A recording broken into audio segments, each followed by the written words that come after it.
Nul ne peut dire comment naissent les génies, puisque le talent est un don du ciel. Mais est-il possible de le provoquer, de le façonner, jour après jour? C'est une question vieille comme le monde.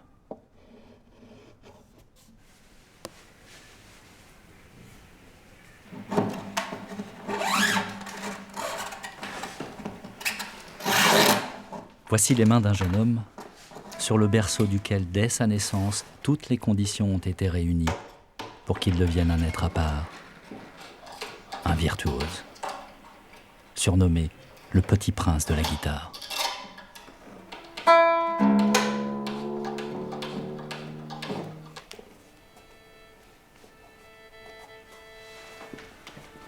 Thibaut Cauvin est considéré dans le monde entier comme l'un des plus brillants solistes de sa génération. Et c'est tout sauf un hasard.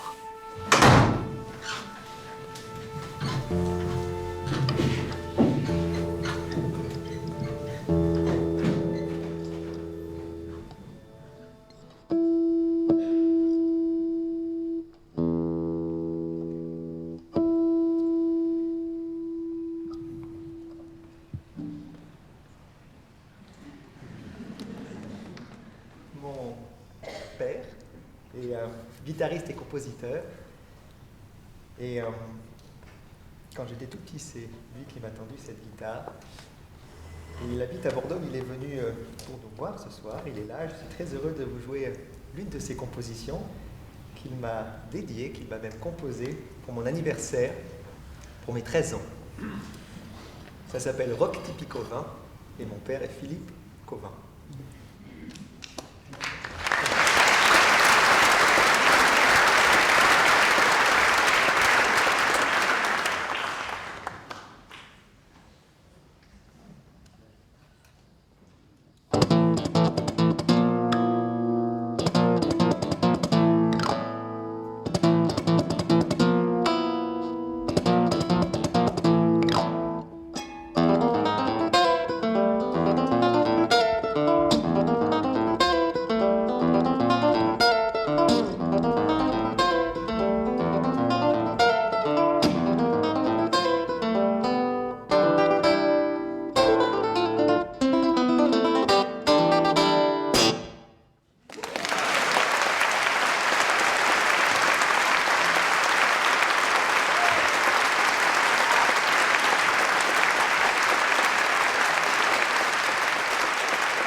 Je suis Thibaut Cauvin, je suis né à Bordeaux. J'ai commencé la guitare tout petit avec mon père, lui-même guitariste passionné. J'ai commencé à jouer quand j'avais 5 ans. J'entendais ses notes de guitare depuis toujours. Et il m'a transmis cette passion, de manière très naturelle finalement. Je pense, comme on m'a appris le français, on m'a appris la guitare d'un autre côté, c'était ce même rapport, sans se poser de questions. Et lui, c'est une vie de musique qu'il a depuis son adolescence, il pense qu'à ça, il vit que pour ça. Et il m'a transmis ça. Être un homme, trop d'animal, mais ton nom. Être un homme dans la spirale, rêve de môme. Je gamberge sur tout, cherche un peu partout, il fait chaud, comme mon igloo.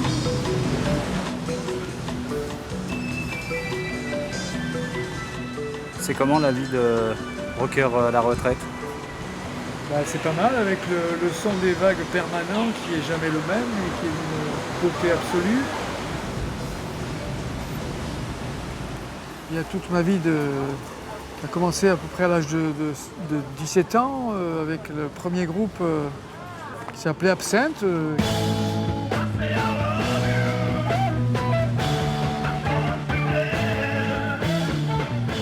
On a enregistré sur une compilation des meilleurs groupes français de l'époque. Il y avait des gens plus célèbres comme Ange, comme Martin Circus, avant que je parte à Paris, où j'ai très vite retrouvé un groupe assez incroyable, ex-pré-punk, qui s'appelait Papouze et où il y avait toute une histoire avec un tube qui s'appelait Le Grand Cirque, qui n'était pas pour deux chansons. Parle-moi de ce grand cirque qui tournait autour du soleil il y a bientôt 2000 ans. On m'a dit que le clown d'Amérique joue un tour au clown moulchique en appuyant sur un bouton blanc. J'étais le premier musicien au monde à avoir eu les cheveux colorés véritablement, avec des vraies teintures. Et là, c'est vous? Là, c'est moi, oui. Là, vous êtes où, là? Moi, je suis à droite, là, tu vois. Ah ouais. 1972. Et là, en scène, à la Foire du Trône, avec tout un show scénique, beaucoup de monde qui nous écoute un dimanche à la Foire du Trône. Et la police qui surveille? La police qui surveille, oui. Là, il y a un policier. Ensuite, j'ai formé Uppsala, un trio où il y a ce jazz, ce rock d'avant-garde et cette musique progressive. En 1976 jusqu'en 86, le groupe pendant 10 ans a tourné un peu partout. Vous étiez un peu un guitar hero? Bon, il faut rester humble, certes, mais oui, en tout cas, je souhaitais le devenir tout à fait. Et j'ai essayé de transmettre ça à Thibaut dès qu'il est né, en quelque sorte.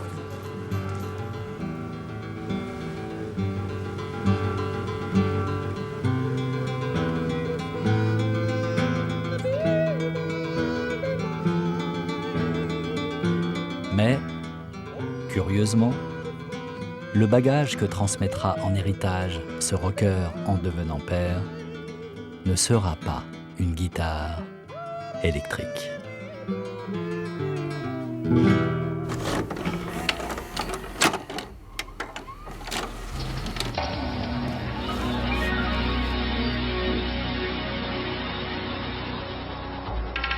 Notre invité aujourd'hui, c'est Thibaut Covin. Merci d'être avec nous.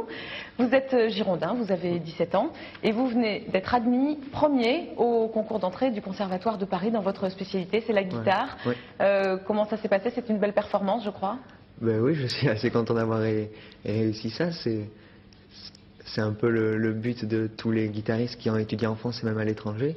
En guitare, je suis le premier à être admis aussi jeune depuis, je pense, l'histoire du conservatoire. Et la guitare est un instrument où il est difficile d'être performant jeune, contrairement au violon ou au piano où on commence beaucoup plus tôt.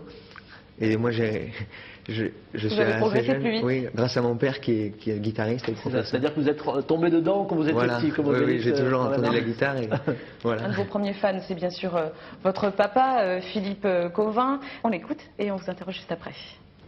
Et donc, quelqu'un qui joue la guitare depuis tout petit, de façon un petit peu instinctive, il entendait déjà le son de cet instrument dans le ventre de sa maman. Donc, c'est hyper touchant de revoir ces images parce que c'était le départ de... J'allais quitter ma maison, ma famille, et puis mes notes de guitare semblaient avoir de la valeur. Ça y est, le chemin s'ouvrait et c'était le départ d'une aventure.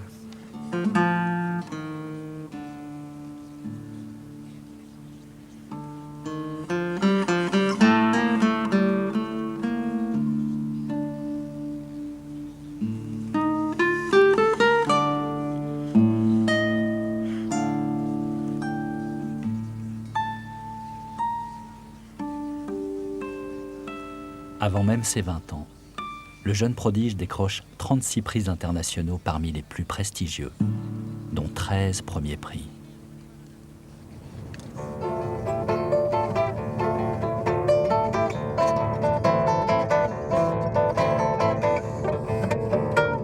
Je te le refais.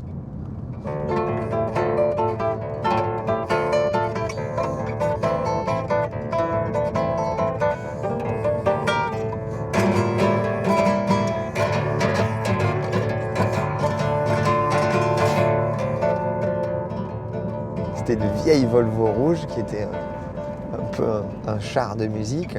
Et donc on allait de ville en ville passer ces concours. Et c'était il y a 20 ans, quoi. 15-20 ans.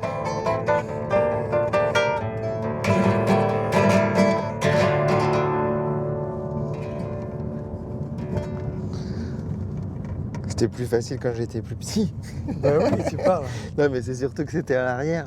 Ça vieillit. Mais non, non, vieux. c'est pas que j'ai vieilli, c'est que j'ai grandi.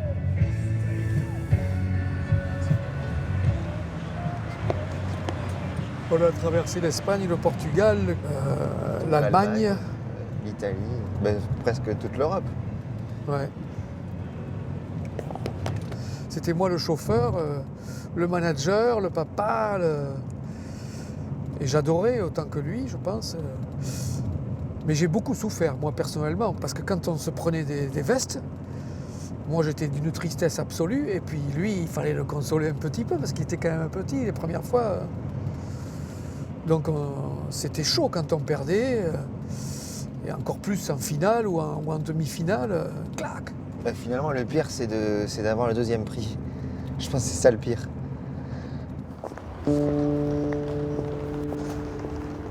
Devenir virtuose parce qu'un parent le décide.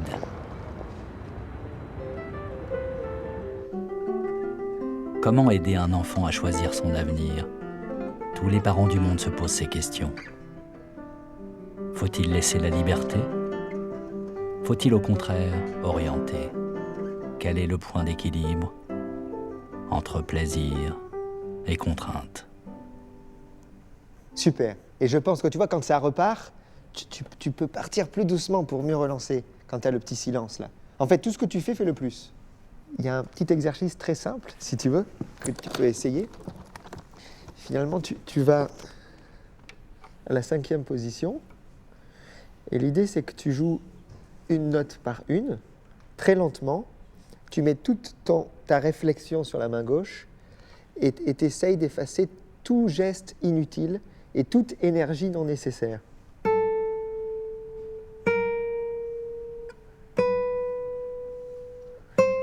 Plus tu le fais lentement, plus c'est dur. Et le mouvement d'un doigt ne doit pas affecter le sommeil des autres. Donc chacun reste dans sa case, il ne s'éloigne pas de plus d'1 centimètre, et quand il joue pas, il dort.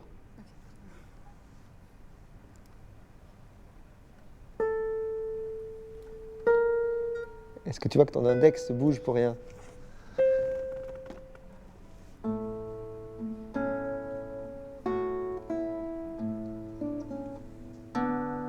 Encore.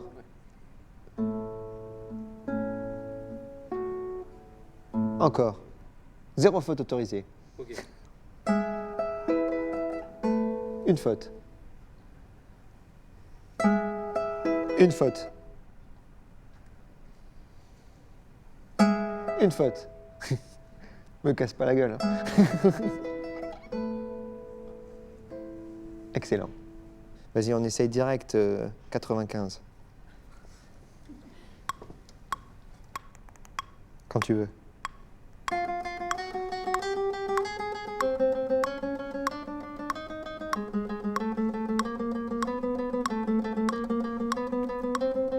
Top.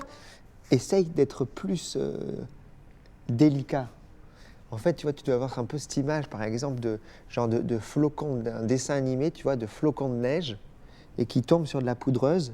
Et quand il tombe, il se pose, et en fait, c'est genre un silence hyper doux. Et chaque note que tu dois jouer, ça doit être ça tu dois recréer ça. Quand tu le joues, c'est plus genre un galet qui tombe sur une plage de galets. Alors que nous, on veut le flocon qui tombe sur la poudreuse. Vas-y.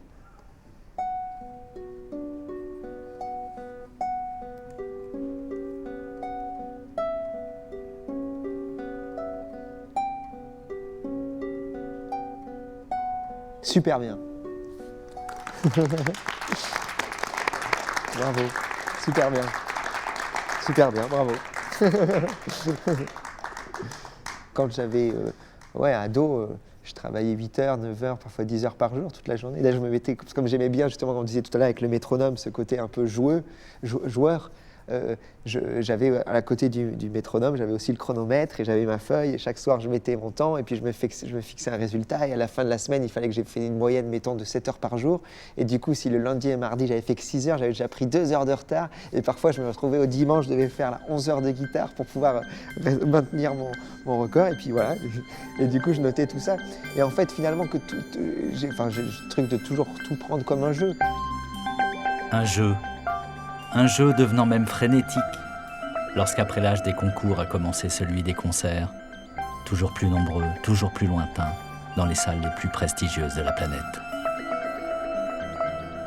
À présent, Thibaut Covin court le monde, comme pour mieux l'affronter seul, sans son père. C'est assez incroyable de faire tourner le monde comme ça et puis de se dire que je suis allé pas partout, mais pas loin. Il y a eu plus de 1000 concerts, ça c'est sûr. Il y a eu plus de 120 pays et ça fait peut-être 17 ans que cette guitare me fait faire le tour de la Terre.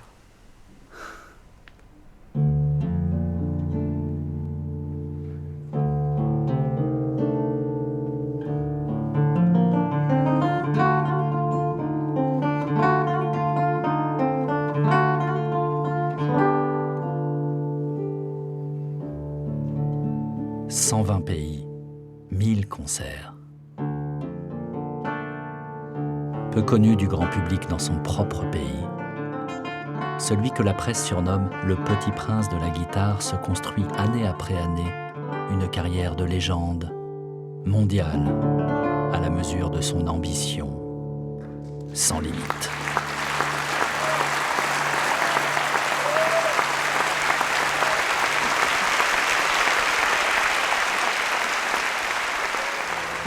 C'est souvent très dense, on passe quelques heures dans une ville, on essaie de voir le maximum de choses, les gens qu'on rencontre essaient de nous présenter les choses les plus belles et les choses qui leur plaisent le plus dans leur quotidien. Et souvent c'est très sincère et très profond, et après on s'en va, on repart et puis on les revoit peut-être plus. Et c'est vraiment quelque chose auquel je pense souvent parce que ça me touche beaucoup. Voilà.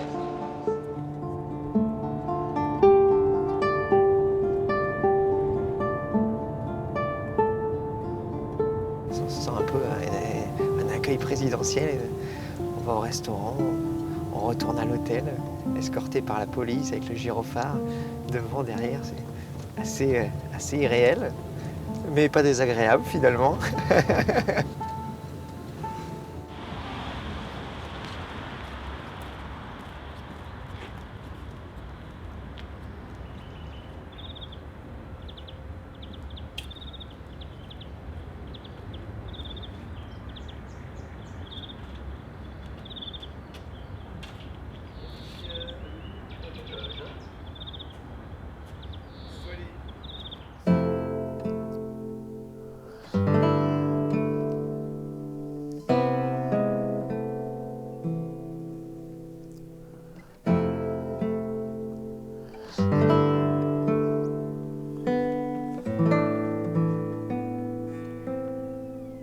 Le son, il faudrait qu'on ait le même quoi. Parce que là ça sonne top là. T'as joué un peu plus doucement que la prise d'avant. Ouais, je suis psychologiquement sensible parce que là, je te vois là, donc je joue pour toi quoi. Non, j'ai joué un peu moins fort, ouais.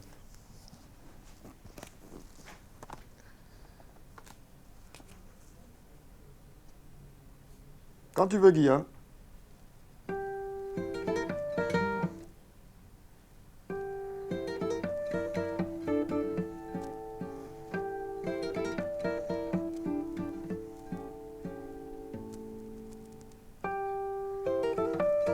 C'est un genre de rituel en fait. C'est Thibaut qui m'a demandé ça pour ces 2 derniers disques. Et en fait, ce que nous faisions lors de nos énormes travaux en duo pour préparer les compétitions quand il était très jeune. Et j'ai toujours été dans cette position, à 2 mètres de lui ou 3 mètres de lui, assis comme ça, et à l'écouter et à juger, être un petit peu le policier de sa musique. Et on a toujours fait ça. Donc lui, il est imprégné de ça, il a besoin de ça. Alors ici, je suis un peu son public intérieur.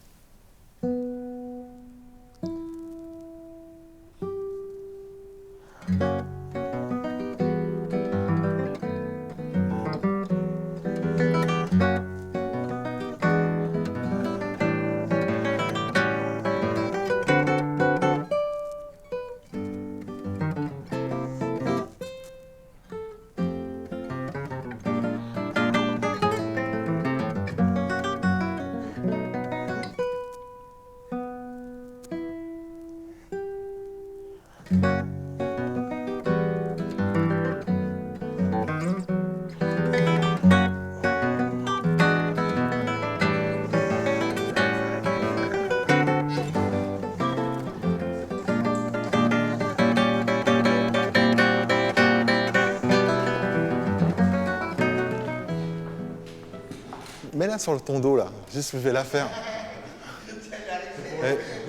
Mais dans l'autre sens, que je la vois pas. Non, bien... Il est certain que si on transmet, c'est pas pour rien, c'est par amour, mais moi, étant donné que j'avais toujours eu ce souhait de réussite, il ne s'agissait pas de gagner sa vie avec, il s'agissait de réussir cette vie dans l'art. Et donc, avec Thibaut, il s'agissait de réussir encore au-delà.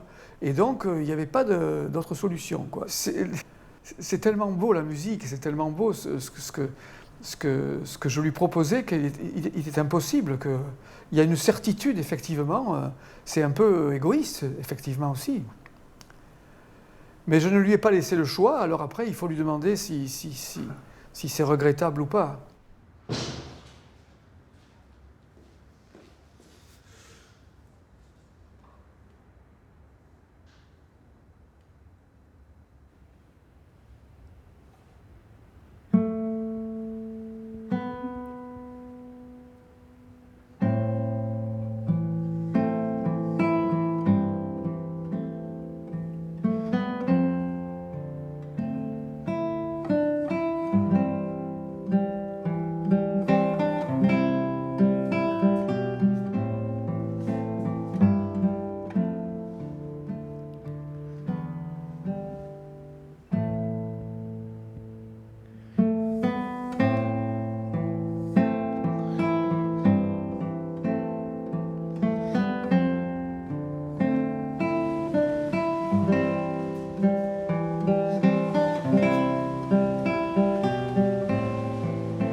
Ça, c'est ma fierté de l'année quand même. C'est ma première couverture de magazine en tant que surfeur. Donc là, voilà. C'est moi. Alors après, les surfeurs experts diront que normalement je tombe après la photo. Mais bon, en tout cas, ça fait la farce. Thibaut, surfeur, première. Je pense qu'il se passe quasiment pas un mois sans que je ne surfe. Dès que je peux, j'y vais. Quand on rentre dans l'eau, on oublie tout, quoi. Qu'on vienne de recevoir un email avec une super nouvelle ou une mauvaise nouvelle, on s'en fout, mais complet. C'est incroyable. Instantanément. Pour moi, c'est une vraie valeur, parce qu'avec la musique, c'est hyper... enfin, la musique classique, on joue déjà des pièces qui ont parfois en 400 ans. Là, on apprend des concerts qui vont être dans 2 ans. Et du coup, on navigue incessamment entre le passé et le futur. On est dans l'instant que sur scène. Mais finalement, même si on a beaucoup de concerts, c'est peu de temps. Et c'est constamment des projets, des réflexions sur l'avenir, des choses incertaines. Alors que là, il y a zéro possibilité d'être ailleurs que dans l'instant, mais à la seconde près.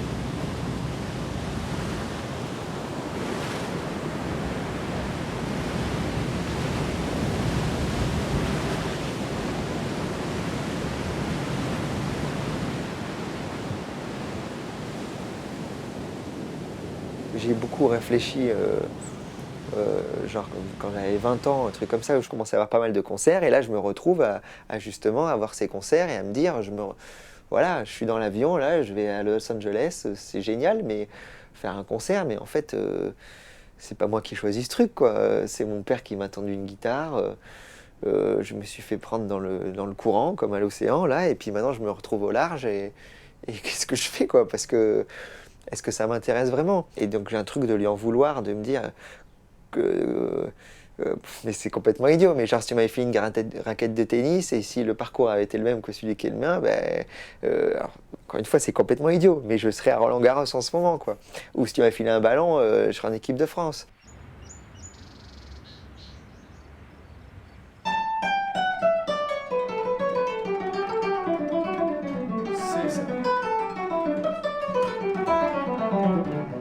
Et les vagues, c'est pas mal. Si, si. Ah, ça... Non, non, levez pas. Allez, la troisième là. La quatrième, elle est trop forte. Ok. Tita, tata. Ok.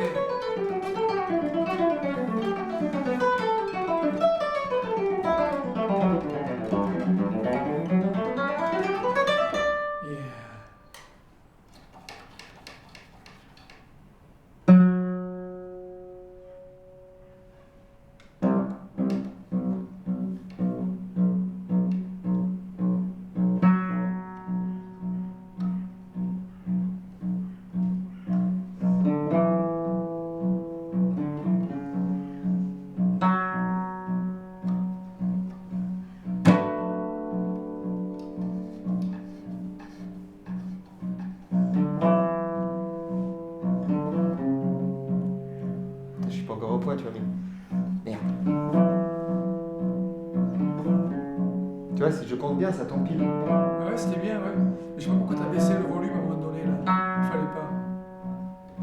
Les compositeurs aujourd'hui, pour repousser toujours les limites de l'instrument, il y a plein de techniques, dont celle d'avoir un accordage de cordes différent. Mais si je m'accorde 1 heure entre chaque morceau, le public il s'ennuie. Mais si j'ai bien compris, c'est quand même s'accorder alors que le morceau est déjà commencé. Voilà, c'est ça. En fait, c'est arriver à s'accorder pendant que le morceau est déjà commencé. Et le danger, c'est que je m'accorde mal. Ça bouge une guitare, ça bouge, c'est ça. Mais c'est un peu casse-couille, non? Ouais, c'est un peu dangereux, mais si ça marche, je pense que l'effet est sympa et que le bénéfice est réel, que le risque vaut le coup d'être pris.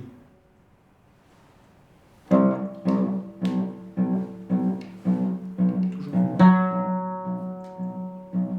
J'aime pas quand tu baisses, ouais. Machine.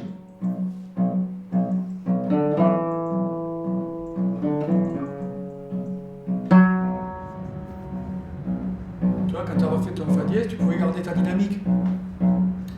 Comme ça, le public, il est sur ta dynamique, il est sur la pédale.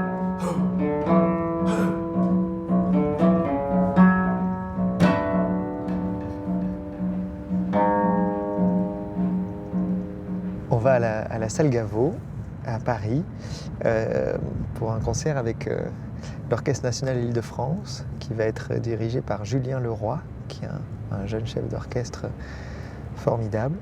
Et on va jouer le concerto de Joaquim Rodrigo, Fantaisie pour un gentilhomme. Merci.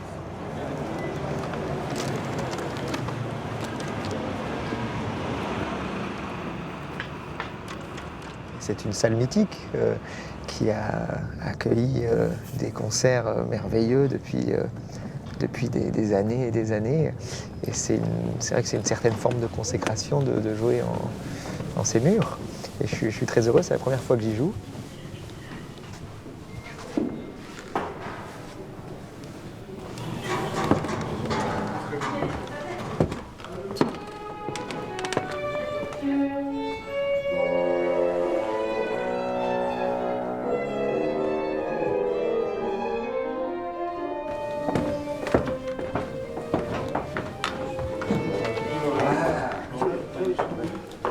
C'est différent avec orchestre parce qu'on n'est plus seul en scène, bien sûr. Du coup, on est moins maître du temps. On a moins droit à l'erreur, même si seul, on n'a pas droit à l'erreur non plus. Mais seul, on peut arriver à camoufler. Là, on ne peut pas. Finalement, si on se décale d'un temps, d'un quart de seconde, tout se dérègle et c'est un problème.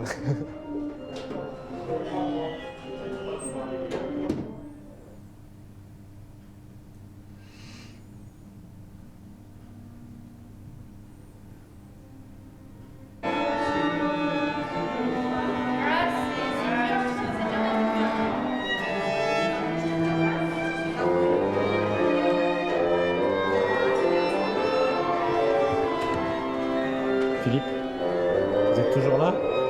Ouais, toujours. C'est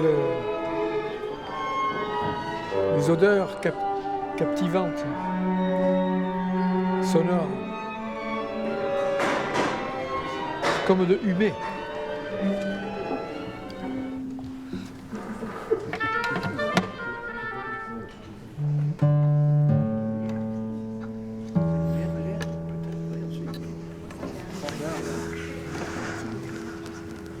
Deuxième.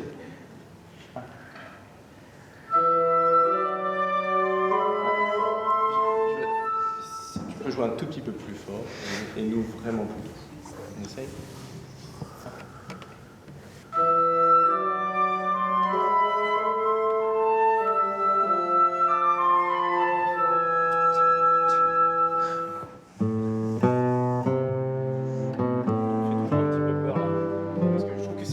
C'est dommage d'attendre que ça.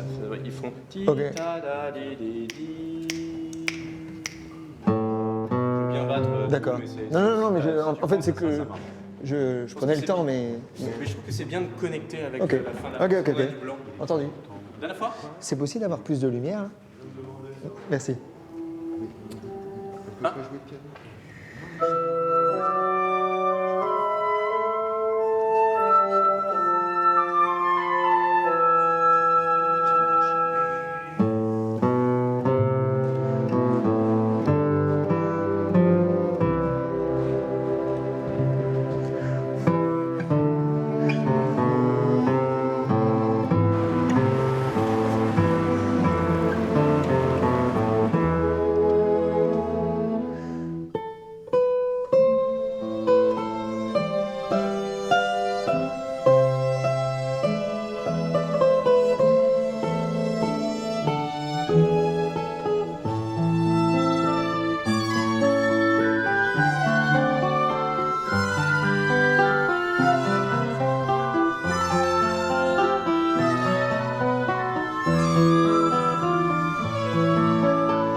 Vraiment, cette intro, c'était vraiment fait comme ce qu'on appelle le lang song en Mongolie, c'est le chant. Donc tu as le chant diphonique, qui est une des choses de la Mongolie, donc le chant diphonique,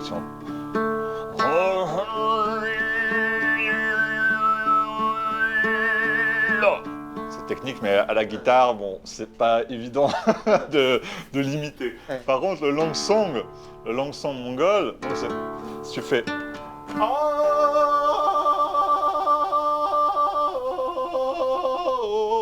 c'est ce décrochement que je voulais imiter dans le...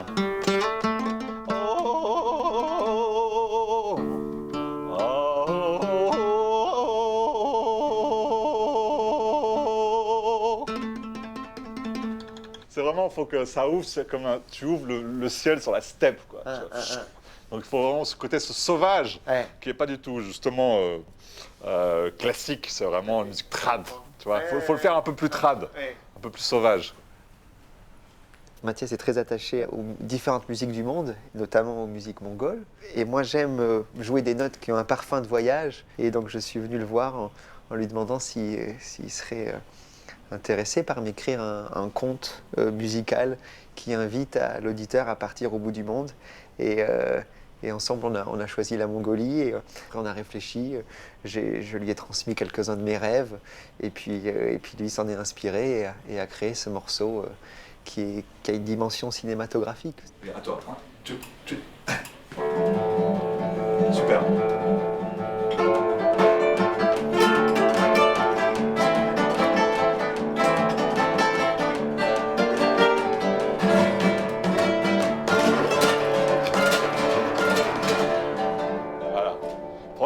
le...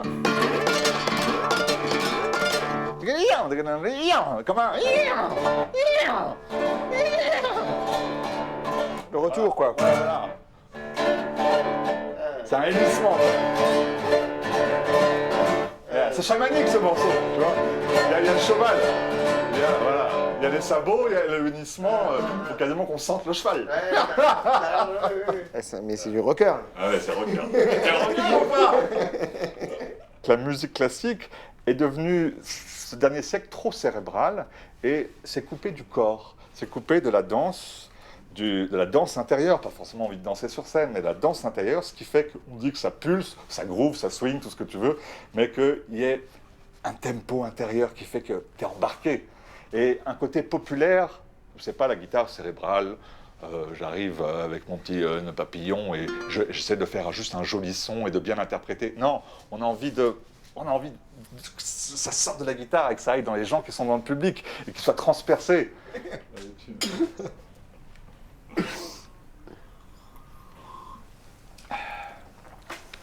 En fait, je suis un fils de rocker. Depuis petit, je suis bercé par ces musiques actuelles, l'énergie, la dimension populaire, la créativité, le délire, et tout ça est en moi profondément. C'est comme si tu étais presque malheureux. Ben presque, parce que finalement, enfin pas malheureux, je sais pas, mais le fait d'avoir eu ça en moi et de ne pas du tout l'avoir développé, je reste frustré parce que je suis pas du tout improvisateur, je suis pas du tout compositeur, je suis pas capable de faire un bœuf, mais je peux pas m'en défaire.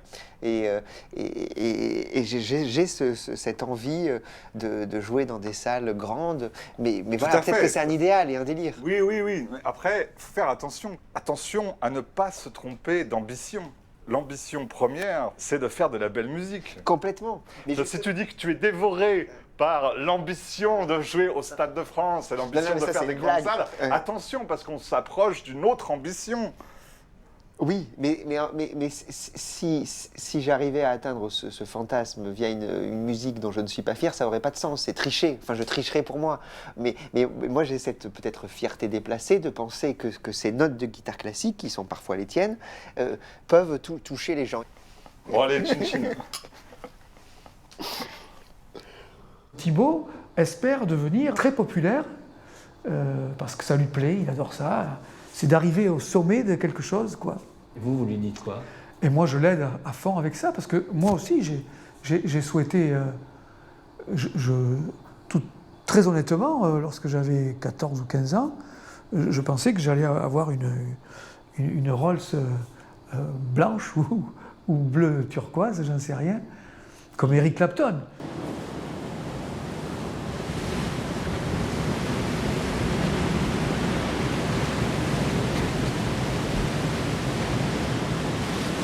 Pas ouf en fait. Je pensais que ça allait être mieux. Le truc c'est que la marée elle est montée hyper vite. Après il y a eu le vent en plus. Et du coup c'était un peu frustrant quoi. Je suis un peu déçu. J'espérais bien faire en plus. Et puis comme je suis moins à l'aise en surf qu'en guitare, quand je sais qu'il y a des gens qui me regardent, autant en guitare je joue mieux, autant en surf, je perds un peu le truc.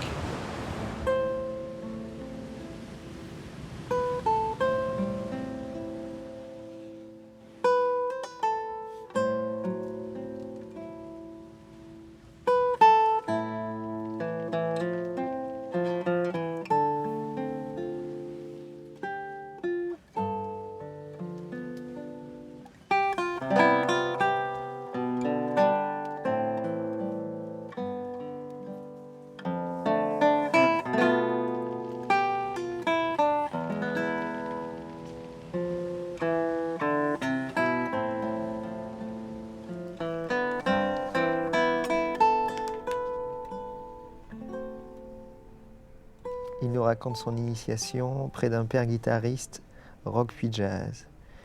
J'ai grandi dans une ambiance de notes sans étiquette. La guitare, c'est ma langue paternelle.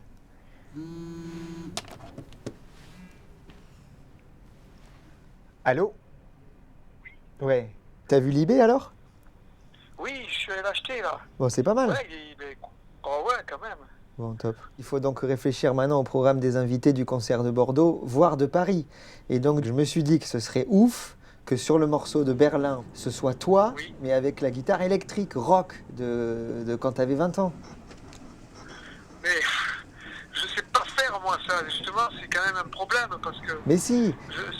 Ça va te desservir, moi je joue plus du tout de guitare électrique.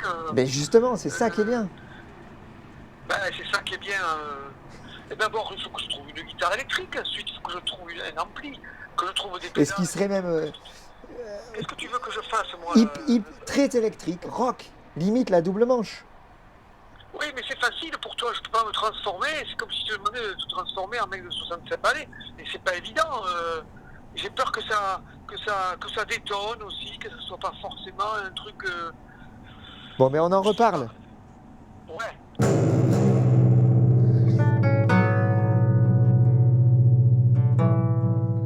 Le fils, pur produit du conservatoire, serait-il rattrapé par la culture rock du père? Voilà, mal arrêté. Ouais, et tu peux pas refaire un dernier grave à la... Si tu veux, ouais. On n'a jamais joué ensemble, en fait, finalement. On se parle peut-être 10 fois par jour au téléphone pour régler plein de choses. Et puis, on est très ensemble sur toutes les notes que je joue, finalement, mais on n'a jamais mêlé nos guitares. Et donc, c'est pour ça que je suis hyper heureux de ça. Et en plus, j'ai dû insister pour que non seulement on mêle nos guitares, mais en plus de ça, ce soit avec la guitare électrique du début, finalement. Parce que c'est cette guitare électrique qu'a rencontré papa qui, finalement, ensuite l'a mené vers la guitare classique et qui, moi, m'a mené vers celle-ci. Donc l'origine de mes notes sont là, finalement. Et du coup, d'effleurer ce monde maintenant, là, je suis content. Bon, ça va aller demain, alors? Ah, je pense. Oui, il faut rester sur ce moment magique, là, oui. Ce qui est pas mal, c'est si tu vas carré, d'aller même devant, quoi. Et tu sautes dans les gens. Non, mais Thibaut, je vais pas me mettre, je vais pas aller jusque-là. Mais non, je rigole. Non, mais qu'en fait, que tu te sentes pas bloqué, quoi. Vas-y, alors, je te fais les arpèges d'avant pour voir si ça marche.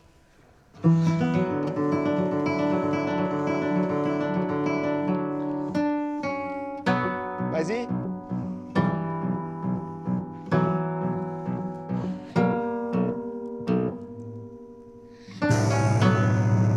Trop tôt. Après le ré, do, si, bam. Ok? Yes.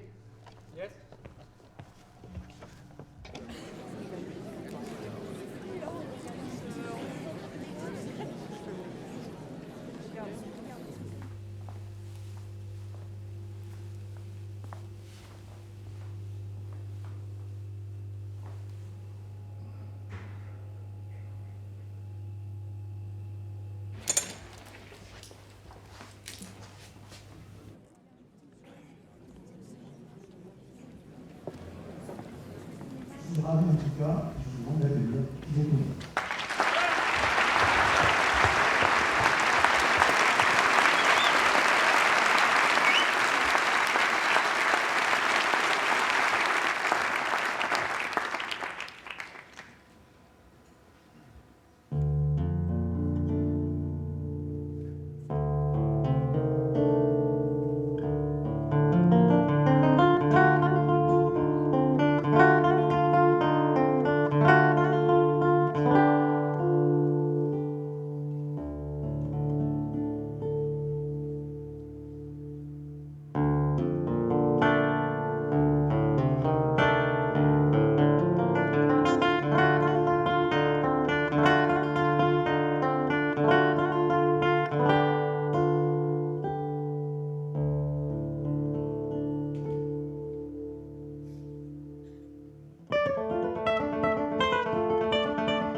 Aujourd'hui, vous êtes le père du guitariste Thibaut Covin, ou à l'inverse, c'est lui qui est le fils du guitariste Philippe Covin? Aïe, aïe, aïe.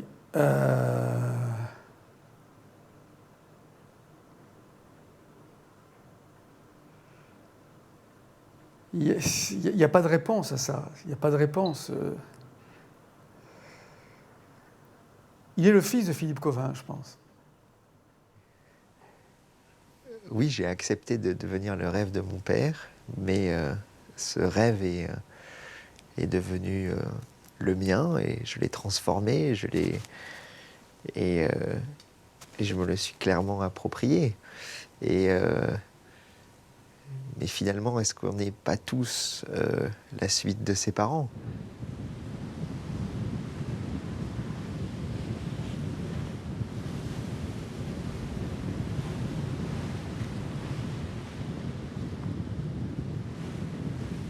C'est pas un temps à surf? Ben, on pensait que non, mais après, moi, dès que je vois les vagues, j'ai envie d'y aller, même si c'est pas extraordinaire. En effet, c'est pas du tout idéal, mais je pense qu'il y aurait des petits endroits où ça marcherait. Genre tu vois, là, la petite là. Et l'eau, elle est à quelle température là? Ah là, c'est un peu froid, là. Non, là, c'est froid. Mais finalement, si on est bien équipé, dès qu'on rentre dans l'eau, on oublie que c'est froid, quoi. Et... Vous avez déjà essayé le surf? Ah non. Absolument pas. Franchement, ça c'est vraiment ça lui appartient totalement. Ouais, alors quand t'es arrivé là sur scène, t'étais un peu à la bourre, quoi. Du coup, j'ai flippé, moi. Je pensais que t'avais oublié ou je sais pas. Non, mais t'as mis un petit cran de tête, je t'ai capté vite. C'est pas évident, hein, on l'a pas... De toute façon, c'est pas très grave.